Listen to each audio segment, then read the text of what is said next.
That's right. Devin Booker has the Jump Production staff's top play in the bubble so far. So joining us now is someone who knows a thing or two about the Phoenix Suns organization, our front office insider, Amin Elhassan. Welcome, my friend. And it's time for us to have a fun little segment here we're calling Bubble Wrap, where we recap the bubble so far. So, Amin, let's start there. Who do you think has been the best player in the bubble so far? Oh, this is a tough one. There have been so many memorable performances.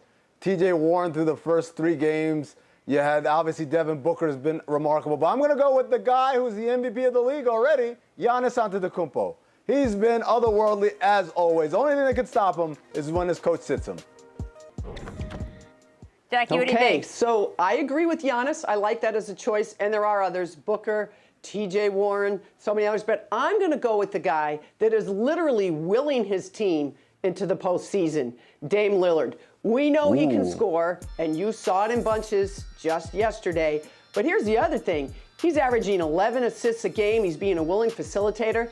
And did you guys see what the kind of defense he played on Jason Tatum in that game against the Celtics? He is giving us an all-around performance that's going to take his team out of the playoffs, I think, into the 8th seed. Dame Lillard.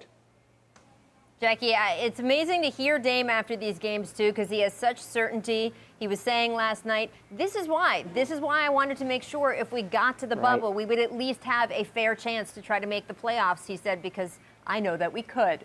All right, let's shift to team performances. Jackie, who do you think the best team in the bubble has been so far? You know what? This is an easy one for me. It's the Toronto Raptors. The one thing that surprised me, guys, since all the teams came back to the bubble, was how many elite defenses have struggled a bit on the defensive end. That wasn't something I was expected, rust defensively, because I think of it so much as effort. But of course, there is timing involved. No rust on the Toronto Raptors and the way they play defense. One thing I've said from the beginning about the bubble is veteran teams will benefit coming back into this restart. Serge Ibaka, Marc Gasol anchoring your defense, and Kyle Lowry, the ultimate vet as far as I'm concerned. Look out for the Raptors, people. Defending champs. Yeah, Rachel, you know, the hardest thing about following up after a Hall of Famer is there's nothing you can add. There's no answer I can give that's more illuminating or better or more correct. He's absolutely right. It is the Toronto Raptors. And one of the things in the bubble that we should all pay attention to is the offense across the board is ahead of the defense. Why? Because when you're by yourself, you can work on your shooting. You can work on your dribbling. You can work on your moves. You can't really work on defensive rotations and schemes because you're by yourself. Well, the Toronto Raptors are the exception to that rule. Their defense has been phenomenal. They're undefeated. They are a force to be reckoned with. Yeah, and look, we knew that the offense would probably be ahead of the defense coming into this situation. And we knew the Raptors, who have been gritty all year, who dealt with injuries, overcame them, pushed and pushed and pushed. There's a reason Nick Nurse is the favorite to win the Coach of the Year award. I'm not sure why people are surprised, but I do understand that we have never had a Finals MVP leave his team before. That's just never happened. So with Kawhi's departure, you understand why the Raptors have not gotten sort of the respect bubble that defending champions should have, but I don't think there's any question that they are one of the teams that is going to be there at the end here.